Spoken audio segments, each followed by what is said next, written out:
Slight change of scene, we are in the house. This random space is like on our upstairs landings. We've got a chimney breast here. Last week I built some shelves which blocked off that bit, which we now use for Olive's like toy storage. And the second part of the project is to try and create a walk-in wardrobe in this little cubby hole. It's about 2 metres deep, 1.5 metres across. And we need it so we can empty the wardrobe in the twins' room, so they've got some space to actually have some of their own clothes when they turn up in a couple of months. So as ever, don't really know what I'm doing, but here's how to build a walk-in wardrobe. Lots of time lapses coming up probably, because I don't know if this is going to take 2 days or 2 months.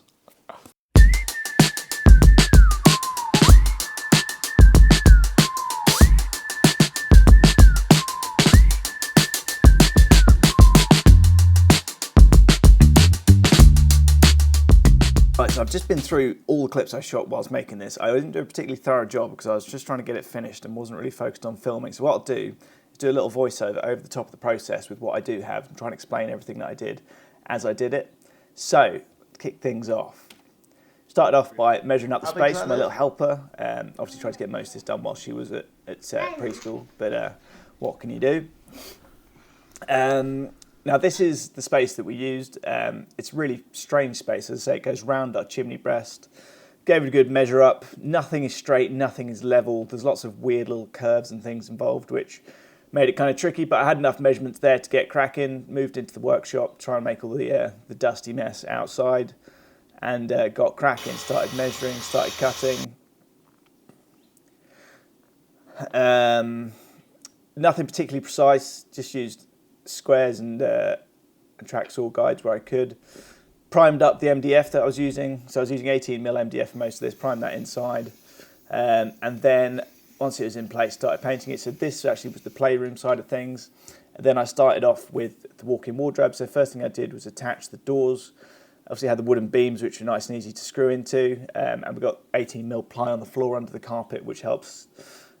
Easy to screw into below, and then started constructing the first shelf unit. So I bought the 1 metre, I think they're 1 metre or 1.2 metre runners, the wardrobe clothes rails, used that as the spacer and then built around that, and then started the unit at the other end. So to connect all of these I was just doing really basic pilot holes, countersunk holes on top of that, and then just screwing them together with 2 screws in each side. Pretty rudimentary but pretty functional.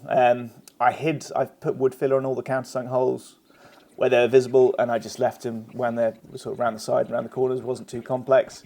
Here's the door. I built it, glued it together, then realised I'd put the support frames on the wrong side, but it was already glued by that point. So that Z shape of the support bars should be in the inside, but whatever, it doesn't really matter. Absolute classic sort of mistake which I make all the time when doing DIY projects. But yeah, that's really easy to make.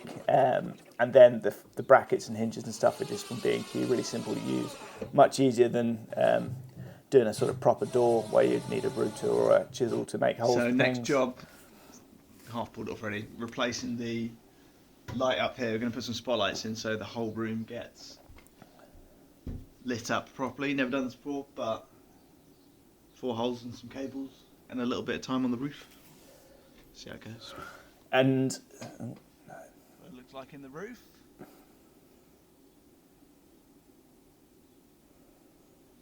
Glad I don't get claustrophobic. Going down that way. here we are. This is the tiny little space above the walk-in wardrobe in my loft. So our house is like nearly 400 years old, and Christ knows when some of this last saw daylight. I suppose we got a new roof put on a couple of years ago. But yeah, bit of a mess, but it was enough to basically extend the existing circuit from the old light. Are you absolute fucking moron? So, hold on, mate. Straight through a joist. And apart from drilling into a joist there by accident, actually fitting the spotlights are quite simple. The worst bit was just going in and out that loft a few times to sort the electrics and get that all done correctly and safely. And then it was on to painting. So this was leftover paint actually from Twins' bedroom, which I painted a couple of months ago. It's a coat paint colour. I'll try and remember what it is, the kind of colour it is, but I'll put a link below. It's that terracotta-y kind of colour. Just used up the rest of the tin of that, which is exactly what I needed. And then I got stuck into wallpaper. Never done wallpapering before. It's functional. If you don't zoom in, it's fine. And that's it. Here it is in its final glory. So walk-in wardrobe. This is about 2 weeks start to finish, this on and off, in and around other jobs.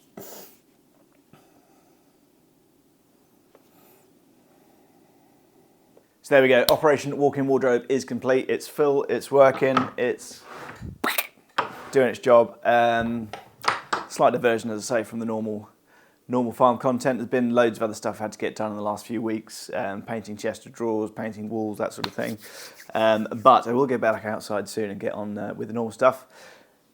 Probably wondering how much all this cost. I wasn't keeping a precise tally, but basically, start out here, light switch, 10 quid.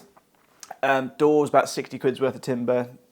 Brackets and hinges, 10 quid each, so we're up to about 100 quid there. Inside, basically 2 full sheets of MDF, which is about 40 quid. Actually had a bit of, I think it's maybe 2.5 sheets. I had a half left over from doing the playroom bit on the other side. The rails were a tenner. The spotlights were 4 for £13, I think. I had all the cabling already. I guess that would be another £5. Wallpaper, I think it was about £30 for a sheet. So whole job, walk-in wardrobe, it's about 250 quid. The way I've done it, it's obviously fairly basic. In time, I've got the option to potentially add drawers to some of these shelves. To change the layout, I've kept it quite simple and open. It's a functional space primarily at the moment. But yeah, that is building a walk-in wardrobe in a random little corner of the house because I really needed to. And it's good, it works. On to the next job.